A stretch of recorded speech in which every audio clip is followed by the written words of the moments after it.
Hello friends, మీరు కనుక subscribe చేసుకోకుండా ఈ వీడియో చూస్తుంటే ప్లీజ్ సబ్స్క్రైబ్ చేసుకోండి. అలాగే ఈ వీడియో చివరి వరకు చూసి మీకు కథ కనుక నచ్చితే లైక్ చేయడం మర్చిపోకండి. నా పేరు అమృత. నేను తల్లిదండ్రుల చాటు ఆడపిల్లని. ఎప్పుడూ సంతోషంగా నవ్వుతూ ఉంటానని అందరూ నన్ను హ్యాపీ అని పిలుస్తారు. 21 సంవత్సరాల వయసు, డిగ్రీ ఆఖరి సంవత్సరం చదువుతున్నాను. ఏదైనా ఒక గవర్నమెంట్ ఉద్యోగం చేయాలి, నా కాళ్ళ మీద నేను నిలబడాలి, దేనికోసం ఎవరి దగ్గర చేయి చాచకూడదు అని కలలు కనేదాన్ని. ఇంతలోనే ఒకరోజు పెళ్లి చూపులు ఏర్పాటు చేశారు. నేను ఇప్పుడే పెళ్ళి వద్దంటే వద్దు అని మొత్తుకున్నాను. నా ఆశలు ఆశయాలు చెప్పాను. కన్నీళ్లతో బ్రతిమాలాడాను. అయినా నాన్న వినిపించుకోలేదు.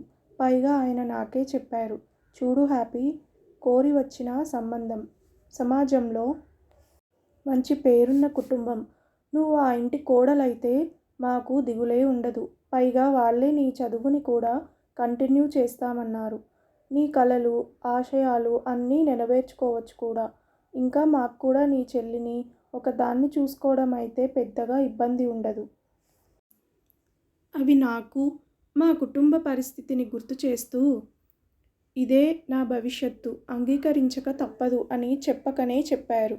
నాన్న పూర్తిగా నిర్ణయం చేశాక ఇంకేం చేయాలో తోచలేదు. నాకు నా మాట ఎవరూ వినరు అని అర్థమైంది. మౌనంగానే ఆ పెళ్లి చూపులకు సిద్ధమయ్యాను. పెళ్లి వాళ్ళు వచ్చారు. వాళ్ళని చూస్తేనే అర్థమవుతుంది చాలా సాంప్రదాయబద్ధమైన కుటుంబం అని. పెళ్లి కొడుకు, అతని తల్లి తండ్రితో పాటు ఇంకో ఇద్దరు వచ్చారు. నన్ను తీసుకెళ్ళి వాళ్ళ ఎదురుగా కూర్చోపెట్టారు. పెళ్లి కొడుకు పేరు యువరాజ్ అంట. పేరుకు తగ్గట్లుగానే ఉంది మనిషి రూపం కూడా. ఎలాంటి అమ్మాయి అయినా కలలు కనే రాకుమారుడిలా ఉన్నాడు. నాన్న చెప్పింది నిజమే. యువరాజు తల్లి మా ఇంట్లో వాళ్ళతో బాగా కలివిడిగా ఉన్నారు. నాకు వాళ్ళ కుటుంబంలో మంచి స్థానమే ఉంటుందనే నమ్మకం బలపడింది. నేనిప్పుడు ఈ పెళ్ళికి మనస్ఫూర్తిగా సిద్ధమయ్యాను. కాసేపు మమ్మల్ని మాట్లాడుకోమని ఆ హాల్లోనే వదిలి మిగిలిన వాళ్ళంతా బయటకు వెళ్ళిపోయారు. నేనేం మాట్లాడాలి, ఆయన ఏం మాట్లాడతారు, నేనేం సమాధానం చెప్పాలి అని ఆతృతతో పాటు కొంత భయం, ఒకంత బిడియం అన్నీ ఒకేసారి నన్ను ఉక్కిరిబిక్కిరి చేసేస్తున్నాయి. కాసేపటికి ఏమనుకున్నారో గాని ఆయనే నన్ను పలకరించారు. నీ పేరేంటి అని నేను చెప్పాను. మెల్లగా గొంతు సవరించుకొని ఆయనే మళ్ళీ మాట్లాడడం మొదలుపెట్టారు. మాది పెద్ద కుటుంబం. మేము పల్లెటూరిలోనే ఉంటాం. ఉద్యోగం కోసం బయట ఉన్న పండుగలు పబ్బాలు మా ఊర్లోనే జరుపుకుంటాం. పల్లెటూరిలో ఉండటం, ఉమ్మడి కుటుంబంలో గడపడం నీకేమైనా ఇబ్బంది ఉందా అని అడిగారు. అసలు అందులో ఇబ్బంది పెట్టే విషయం ఏముందో నాకు అర్థం కాలేదు. నాకు ఏ ప్రాబ్లం లేదు. ఇన్ఫ్యాక్ట్ పల్లెటూర్లు, ఆ వాతావరణం, పెద్ద కుటుంబాలంటే నాకు చాలా ఇష్టం అని సమాధానమిచ్చాను. ఓకే అయితే అని ఆయన లేచి పెద్దవాళ్ళ దగ్గరకు వెళ్ళిపోయారు. ఆయన కూడా నాలాగే మొహమాట పడినట్లున్నారు. సరిగా మాట్లాడలేకపోయారు. పెళ్ళి నిశ్చయమవడం, పెళ్లి పనులు మొదలవడం, నా పెళ్ళి అన్నీ చకచకా జరిగిపోయాయి. పెళ్లి చూపుల్లోనే ఆయన రూపాన్ని నా మనసంతా నింపేసుకున్నాను. ఆయనతో నా జీవితం గురించి ఎన్నో కలలు కన్నాను. పెళ్లి కుదిరిన క్షణం నుండే ఆయనను ప్రేమించాను. పెళ్లి కూతుర్ని చేసినప్పటి నుండి మనసులోనే ఆయనతో రమించాను. అందమైన ఊహలతో, తీయని కోరికలతో మనస్సు ఉప్పొంగుతుంటే అడ్డు వస్తున్న సిగ్గుని ఆనందంగా అనుభవిస్తూ తొలిరోయి గదిలోకి అడుగుపెట్టాను. తీరా నే వెళ్ళేసరికి ఆయన నిద్రపోతూ కనిపించారు. ఒక్కసారిగా నా మనసు చివుక్కుమంది. 3 రాత్రుళ్ళు అలాగే నిరాశగా గడిచిపోయాయి. ఎందుకలా జరిగిందో అర్థం కావడం లేదు. ఆయనకు నేను నచ్చలేదా? ఎవరి బలవంతంతోనైనా నన్ను పెళ్లి చేసుకున్నారా? ఇప్పుడు నేనేం చేయాలి? ఎవరితో చెప్పుకోవాలి? ఏమని చెప్పాలి? ఇలా రకరకాల ప్రశ్నలతో సతమతం అవుతుండగానే కొత్త కాపురం పెట్టడానికి ఆయన ఉద్యోగం చేసే ఊరికి వచ్చేశాను. ఇక్కడైనా ఏమైనా మార్పు ఉంటుందా అని ఎదురు చూడడం తప్ప ఏమీ చేయగలను. నా పేరు యువరాజ్. నేను పేరుకు తగ్గట్టుగానే ఉంటాను. చాలా ఆనందంగా సరదాగా గడిచిపోతున్న నా జీవితంలోకి ఉప్పెనలా వచ్చి నా మనసుని అల్లకల్లోలం చేసి 4 ఏళ్లలో నన్నే నేను మరిచేలా చేసి వెళ్ళిపోయింది ప్రేమ. ప్రేమ అనే అనుభూతి ఎంత వింతగా ఉంటుందో. ప్రేమతో సావాసంలో ఉన్న వాళ్ళకి తల్లిదండ్రులు, చుట్టూ ఉన్న పరిసరాలే కాదు, మనకి మనం కూడా గుర్తురాం. ప్రేమ తప్ప మరేదీ కనిపించదు, వినిపించదు. 4 ఏళ్లు ఆనందంలో ముంచెత్తిన ప్రేమ నేను పల్లెటూరి బైతునని గేలి చేసింది. విదేశాల్లో స్థిరపడాలని, అందుకు తగిన వాడిని చూసుకొని వెళ్ళిపోయింది. నా మనసుకి పెద్ద దెబ్బ తగిలింది. కోలుకోలేకపోయాను. కోలుకునే ఉద్దేశం, అవకాశం కూడా రాలేదు. కన్నవారికి, ఉన్న ఊరుకి దూరంగా నన్ను నేను బిజీగా చేసుకుంటూ ఆనందాన్ని వెతుక్కుంటూ వెళ్ళిపోయాను. అక్కడ పరిచయమయ్యాడు శ్రవణ్. ఆడవాళ్ళకి దూరంగా ఉండాలి అనుకున్న నేను అతనికి ఆకర్షితుడయ్యాను. నాకు తగిలిన గాయానికి తను మందు అయ్యాడు. నా ఒంటరితనానికి తోడయ్యాడు. నా మనసుకి ఇష్టమైన సఖుడయ్యాడు. అది తప్పని తెలుసు. ప్రకృతి విరుద్ధమని తెలుసు. కానీ ఎందుకో అతని చెలిమిలో ఏమీ గుర్తు రాలేదు. ఒకవేళ గుర్తొచ్చినా నేను అతని అనురాగం నుండి బయటపడాలని అనుకోవడం లేదు. ఇంతలో నా జీవితంలోకి అనుకోని కుదుపు. నాన్న నాకు పెళ్లి నిశ్చయించారు. అప్పుడే పెళ్ళొద్దన్నాను. ఎందుకు? ఎవరినైనా ప్రేమించావా అని అడిగారు. నా పరిస్థితి ఏమని చెప్పగలను? చెబితే విని తట్టుకోగలరా? లేదు కదా. అసలు నేను పెళ్లి చేసుకుంటే నా శ్రవణ్ తట్టుకోగలడా? నా పట్ల నా ప్రియురాలు చేసిన మోసం నేను శ్రవణ్కి చేస్తే నా ప్రేమకి విలువెక్కడా? అలాగని కుటుంబ గౌరవాన్ని మంటగల్పగలనా? ఇలా ఆలోచనలతోనే ఎదురు చెప్పలేక నా శ్రవణ్ అనుమతితో పెళ్లి చూపులకు వెళ్ళాను. అమ్మాయి పేరు అమృత. నవ్వు ముఖం, చారడేసి కళ్ళు. అందానికి నిర్వచనం తనే అని చెప్పాలన్నంత అందంగా ఉంది. తన పెద్ద పెద్ద కళ్ళతోనే నవ్వుతూ చూసింది నన్ను. శ్రవణ్ని మనసంతా నింపుకున్న నన్ను ఆమె అందం ఆకర్షించలేకపోయింది. కానీ ఆమెని తిరస్కరించేందుకు ఏ కారణం కనిపించలేదు. ఎందుకంటే నాకు పెళ్ళి తప్పదు కదా. ఆడదాన్ని నమ్మడం పూర్తిగా మానేసిన నేను అయిష్టంగానే ఒక ఆడదానికి నా జీవితంలో చోటు ఇవ్వడానికి అనుమతించాను. పెళ్లి కూతురిగా ముస్తాబై ఆనందంగా వచ్చి నా పక్కన కూర్చున్న ఆమెని చూసినప్పుడు మాత్రం ఎందుకో అప్పటి వరకు లేని అపరాధ భావం నాలో తొంగి చూసింది. మనసే లేని నేను వట్టి పెదవులతో పెళ్లి ప్రమాణాలు చేసి అమృత మెడలో తాళి కట్టాను. పరువు కోసం పరితపించి ఆమె చేయి పట్టుకున్నానే గాని అప్పుడు కూడా తన మీద ఎలాంటి భావమూ కలగలేదు. తొలిరై ఏర్పాట్లు చూసి నాలో తుఫాను చెలరేగింది.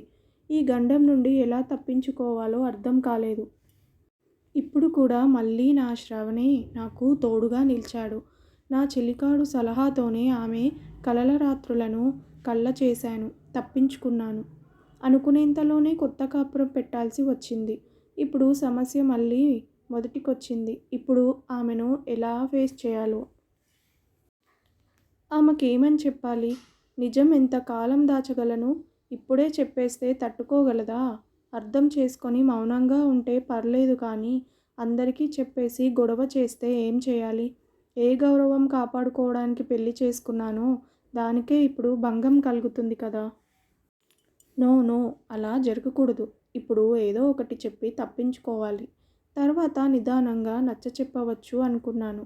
కొత్తింట్లో గృహప్రవేశం అయ్యాక ఇల్లు వాకిలి చక్కబెట్టి మా ఇరువురి తల్లిదండ్రులు, చుట్టాలు ఎవరి దారిన వారు వెళ్ళిపోయారు. ఆ రోజు రాత్రి మళ్ళీ ఏకాంతం. నన్ను భయపెడుతున్న ఏకాంతం. నేను వద్దనుకునే ల్యాప్టాప్లో పని చేసుకుంటున్నట్లు నటిస్తున్నాను. నా దగ్గరకు పాల గ్లాసుతో వచ్చింది అమృత. వచ్చిందే కానీ మొహమాటంగా నన్నే చూస్తూ మౌనంగా నిలబడిన తన చేతిలోని గ్లాస్ తీసుకొని కూర్చున్నట్లు సైగ చేశాను. అయినా తను కూర్చోలేదు. నేనే చొరవగా తన చెయ్యి పట్టుకొని లాగి నా పక్కన కూర్చోబెట్టుకొని, అమృత, నువ్వు చదువుకోవాలని, జాబ్ చేయాలని అనుకుంటున్నావట కదా. నాకెలాంటి అభ్యంతరమూ లేదు. ముందు ఆగిపోయిన నీ చదువు పూర్తి చేసుకొని ఉద్యోగం తెచ్చుకో. అప్పటి వరకు మనం ఇక్కడే ఇలాగే మంచి స్నేహితులుగానే ఉందాం. ఇంకా చదువులో ఏమైనా సందేహాలున్నా కూడా నిస్సందేహంగా నన్ను అడగొచ్చు అన్నాను. నాలో ఉన్న అంతర్మదనం బయటపడకుండా. అలా ఆయన చొరవగా నా చేయి పట్టుకొని లాగగానే నేను నేరుగా వెళ్ళి ఆయనకు గుద్దుకున్నాను. ఆయన పక్కన కూర్చున్నాను. తొలిసారి ఆయన స్పర్శతో నా ఒంట్లోని నరాలన్నీ జివ్వున లాగాయి. మనసు ఏదో తెలియని తీరాల్లో విహరించింది. తర్వాత ఆయన ప్రేమగా నా చదువుకి తోడుంటానని చెప్పడం నా ఆనందాన్ని ఇంకా పెంచింది. అప్పుడే రసాస్వాదన జరగదని చిన్న నిరాశ ఎదురైనా, ఆయనకి నా అభిప్రాయాల మీద ఉన్న విలువ చూసి నా అంత అదృష్టవంతురాలు లేనే లేదని పొంగిపోయాను. ఆయన మీద ఉన్న ప్రేమ రెట్టింపయింది. జన్మ జన్మలకి ఆయన్నే నాకు భర్తగా ఇమ్మని ఆ దేవుణ్ణి మనసులోనే కొన్ని వందల సార్లు వేడుకున్నాను. ఆయన సాంగత్యంలో, ఆయన చెలిమిలో 2 ఏళ్ల కాలం ఇట్టే గడిచిపోయింది. ఎన్నో కొత్త విషయాలు నేను నేర్చుకున్నాను. ప్రతి విషయం ఎంతో ఓపికగా చెప్పాడు. అనుకున్నట్లుగానే నేను కలకన్న ఉద్యోగం కూడా వచ్చేసింది. ఉద్యోగం వచ్చిన ఆనందంలో ఇక ఆయనకు పూర్తిగా నేను సొంతం కాబోతున్నాను అని ఆశతో ఇన్నాళ్ల విరహానికి ఇప్పుడు ప్రతిఫలం ఇవ్వాలని మదిలోనే కలలు కంటూ ఇంటికి చేరాను. ఆ రోజు ఎందుకో అప్పటికే ఆయన ఇంట్లో ఉన్నారు. ఫోన్లో ఎవరితోనో ప్రేమ కబుర్లు చెప్తున్నారు. ఆయన నన్ను గమనించలేదు. కానీ ఆయన మాటలు విన్న నాకు మాత్రం భూమిలోకి కూరుకుపోయినట్టే అనిపించింది. వెంటనే ఆయన్ని నిలదీద్దామనిపించింది. కానీ ఏమని అడగగలను? చదువుకోవాలని పుస్తకాలు పట్టుకొని నేనే కదా ఆయనను విస్మరించాను. నా తప్పుకి ఆయనను ఏమని ప్రశ్నించగలను? చేజేతులా చిదుముకున్న నా కాపురాన్ని ఎలా కట్టుకోగలను అని ఏడుస్తూ ఎంతసేపు గడిపానో నాకు తెలియదు. ఆయనకి నచ్చిన ఆ అమ్మాయి ఎవరో తెలుసుకోవాలని అనిపించింది. ఆయనతో ఏమీ మాట్లాడాలని అనిపించలేదు. నాలో నుండి నా శరీర భాగాన్ని బలవంతంగా ఎవరో తీస్తున్నట్లు బాధ, నొప్పితో సోఫాలో కూలబడిపోయాను. కాసేపటికి కళ్ళు తెరిచిన నేను నా గదిలో మంచం మీదున్నాను. నా ఎదురుగా ఆయన ఎంతో ఆదుర్దాగా నన్నే చూస్తున్నారు. ముందు ఒక క్షణం నాకేమీ అర్థం కాలేదు. కాసేపటికి తేరుకొని ఎవరా అమ్మాయి అని అడిగాను. తన భవిష్యత్తుకి సాయం చేస్తూ ఒకే ఇంట్లో కలిసి ఉన్న స్నేహితురాలుగా ఉన్నాం. అయితే తనతో ఉన్న ఈ 2 ఏళ్లలో ఆడవారి మీద నాకున్న ద్వేషం అయితే తొలగింది కానీ తన మీద ఎలాంటి ఆసక్తి కలగలేదు. నేను పూర్తిగా శ్రవణ్కి అలవాటు పడిపోయాను. ఆ రోజు తన ఉద్యోగానికి సంబంధించి రిజల్ట్స్ వస్తాయని నేను త్వరగా ఇంటికి వచ్చేశాను. తన ఆనందంలో నేను కూడా భాగస్వామిని అవ్వాలనుకున్నాను. ఇంట్లో తను కనిపించకపోవడంతో శ్రవణ్కి ఫోన్ చేసి కాసేపు మాట్లాడి బయటకి వచ్చి చూస్తే ఎదురుగా సోఫాలో తను నిద్రపోతూ కనిపించింది. తను అక్కడ పడుకొని నిద్రపోవడం ఏమిటి? అయినా అసలు ఎప్పుడు వచ్చింది? అలసిపోయిందా అనుకొని లేపాలని ప్రయత్నిస్తే తనలో ఎలాంటి కదలిక లేదు.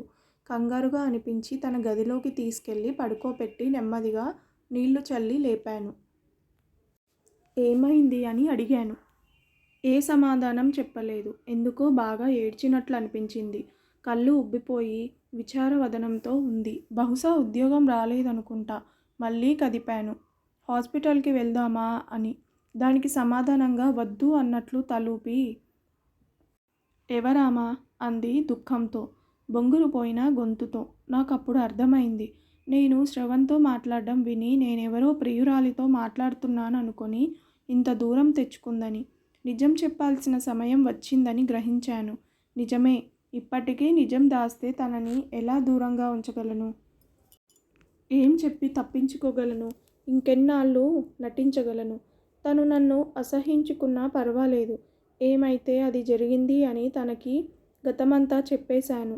శ్రవణ్తో నాకున్న అనుబంధం, ఆయన తనకు దూరమైన ప్రేమ గురించి చెప్పినప్పుడు బాధ అనిపించినా, ఎప్పుడైతే మన కొత్త సహచరుని గురించి చెప్పాడో అప్పుడే నాకు ఆ బాధ స్థానంలో కోపం, అసహ్యం వచ్చి చేరాయి.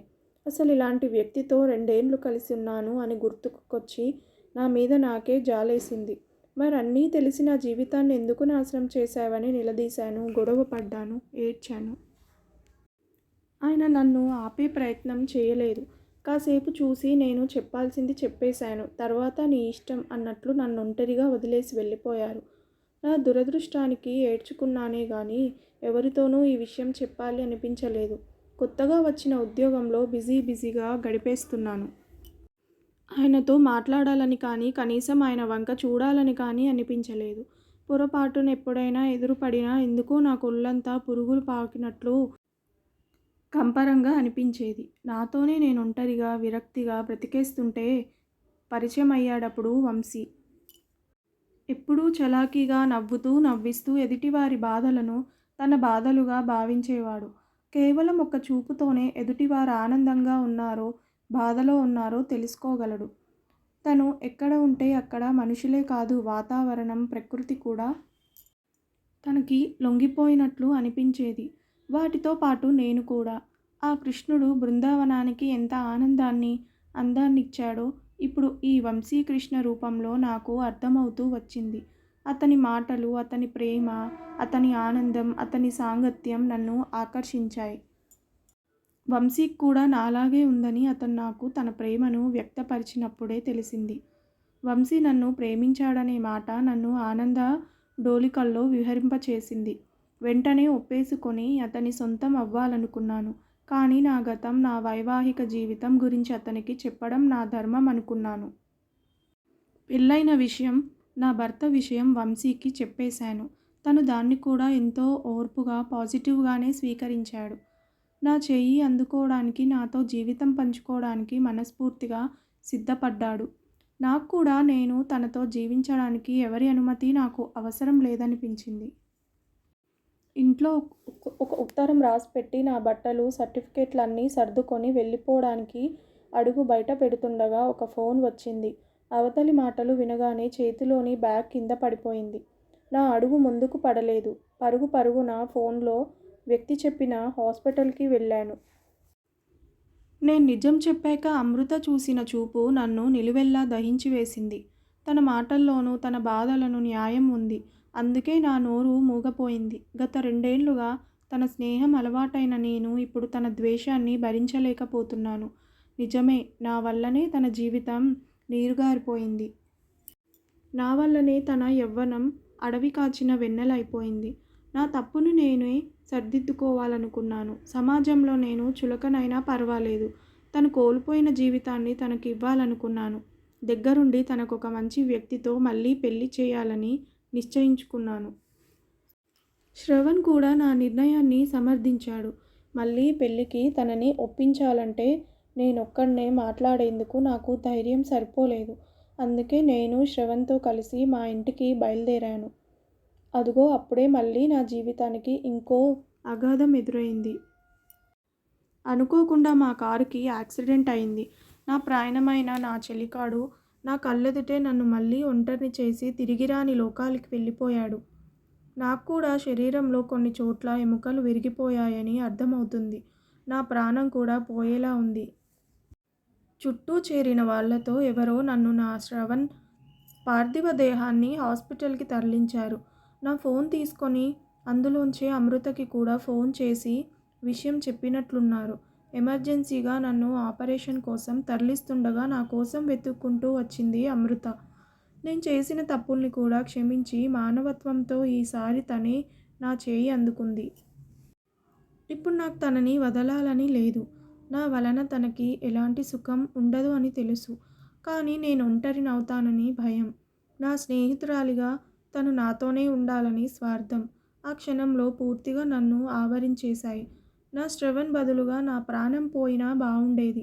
కనీసం అమృత జీవితం బాగుపడేది. రక్త గాయాలతో ఆయన్ని అలా చూడగానే నా మనసు కరిగిపోయింది. ఆయన నా పట్ల చేసిన తప్పుల స్థానంలో పెళ్ళైన నాటి నుండి మా ఇద్దరి మధ్య ఉన్న స్నేహం గుర్తొచ్చింది. ఆయనతో నాకున్న అనుబంధం గుర్తొచ్చింది. నా పట్ల ఆయన చూపిన బాధ్యత గుర్తొచ్చింది. ఆయన కట్టిన తాళిని తీసేద్దామని నేను అనుకోగానే ఆయనకి ఇలా జరిగిందంటే మాంగళ్యంలోని మహిమ తెలిసింది. ప్రేమంటే మన కోసం మాత్రమే కాదు, స్వార్థంతో కాదు, మనం ప్రేమించిన వాళ్ళలోని లోపాన్ని కూడా ప్రేమించాలని తెలిసింది. ఆయన ప్రేమించిన వ్యక్తి చనిపోయాడని బాధలో ఉండి కూడా నన్ను చూడగానే నేను వచ్చానని ఆనందం స్పష్టంగా కనిపించింది. ఆయన కళ్ళల్లో ఆయన చెయ్యి పట్టుకోగానే ఎప్పటికీ విడవద్దు అనే అభ్యర్థన తొంగి చూసింది. మూతలు పడుతున్న ఆయన కళ్ళల్లో ఆయనను అలా చూసిన క్షణమే నా పంతం చచ్చిపోయింది. ఇప్పుడు మళ్ళీ ఆయన్ని ప్రేమించాలని ఉంది. అవును, ఆయనను మళ్ళీ ప్రేమిస్తాను. ఇప్పుడు భార్యలా కాదు, అమ్మలా ప్రేమిస్తాను. ఇక ఎప్పటికీ ఆయన్నే ప్రేమిస్తాను. నాకు తెలుసు వంశీకి నేను ఆశలు కల్పించానని. నాకు తెలుసు నేను తనని మోసం చేస్తున్నానని. నాకు తెలుసు తను నన్ను అర్థం చేసుకోగలడని. నాకు తెలుసు తను నా నిర్ణయాన్ని గౌరవించగలడని. నాకు తెలుసు తనకు మంచి భవిష్యత్తు వస్తుందని.